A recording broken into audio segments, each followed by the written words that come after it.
Vavi's perspective. Awe patterned the expressions of Andrew's audience as he excitedly listed out the EK's myriad futuristic features.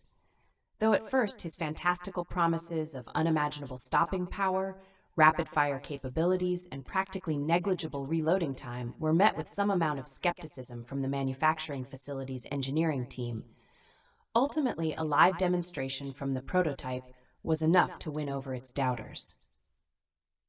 Any more questions? My human friend asked with accentuated cheer, gently wiping the remnant globs of test dummy off of his cloak as he turned around to face our dumbfounded menagerie of scientists and soldiers. Even the belligerent Lieutenant Chirac, it seemed, was at a complete and utter loss for words. Several long moments of deafening silence later, a claw shot up beside me, specifically that of Teague. I've got one, Mr. Alien. He began cordially. The Red Scale's words, however, regardless of how politely he espoused them, were met almost immediately with scorn from the audience of scientists around us. Nobody asked you for Belt. One of them scoffed, spitting out the slur like a piece of rotten fruit.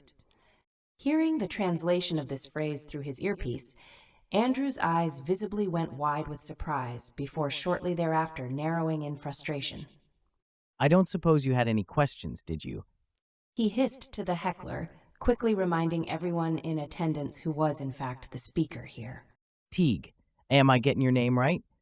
My human then asked softly, turning on a dime back to his awkward, mild-mannered self. That you did. The Red Scale replied happily, regarding to the human's summoning gesture with a respectful nod as he made his way toward the conveyor belt upon which Andrew now stood. Go on and ask your question now. My dear friend prompted, garnering several looks of surprise, confusion, and even disgust from the manufacturing team around him. I was just wondering, what does the EK mean? I named it after Ek. The human continued solemnly, looking down upon his weapon with wistful reverence as he passed it off casually to the friendliest-looking scientist who received it as though it were a priceless work of art. He was the head weapons engineer, up until he got shot with a prototype Rikasi model. Solemn silence fell over the crowd as they collectively spared a moment of mourning for their fallen colleague. Such a sight was by no means uncommon, with Providence terrorist attacks occurring just about every half year, though it's actually been nearly a full one since the last. Things that once would have been seen as nationwide tragedies now had lost much of their sting, reduced to a blurb on the newspaper and a mention in the Prime Minister's yearly morning night speech. Back when I was still in my earlier education, it was common every day in class to spare a moment for the fallen.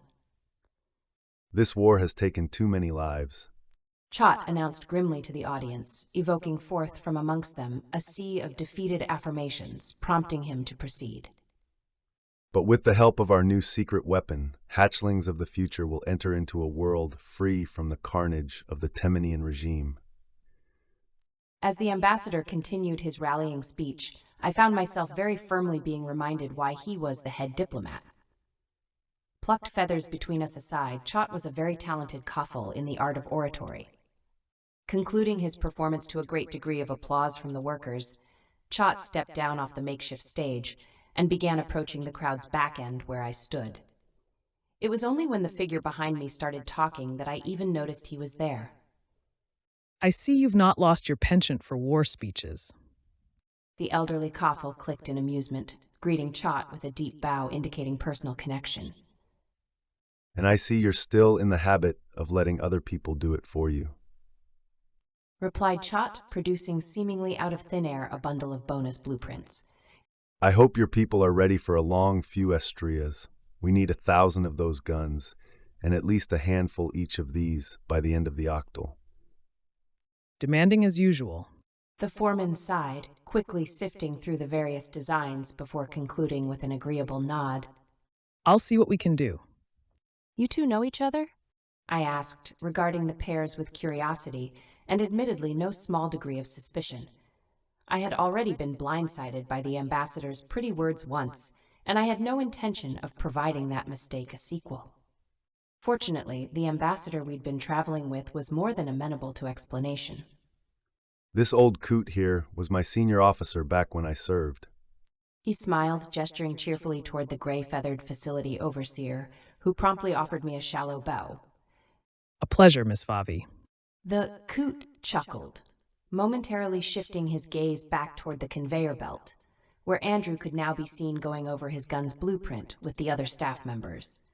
It's part of his charm, I gushed, doing my best to disregard the strange, mushy sensation bubbling up inside as my dear friend clumsily continued his floundering attempts at social mimicry. So grateful to have met him, not just as an alien life form, but as a person, you know? Nodding along mindlessly with my saccharine sentiments, the two former soldiers watched as our human ally excitedly prattled on about engineering concepts from his homeworld. Such a formidable intellect. The coot mused, shaking his head ponderously. He must have been quite the respected figure, back on his home planet. That's not how he tells it. Replied Chot, his throat once again clicking with amusement. If that's the case, then I dread to imagine what an advanced human is capable of.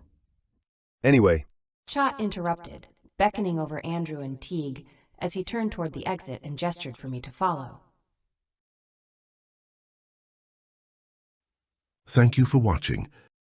Like, share, and subscribe for more original content. New chapters and standalone stories uploaded weekly.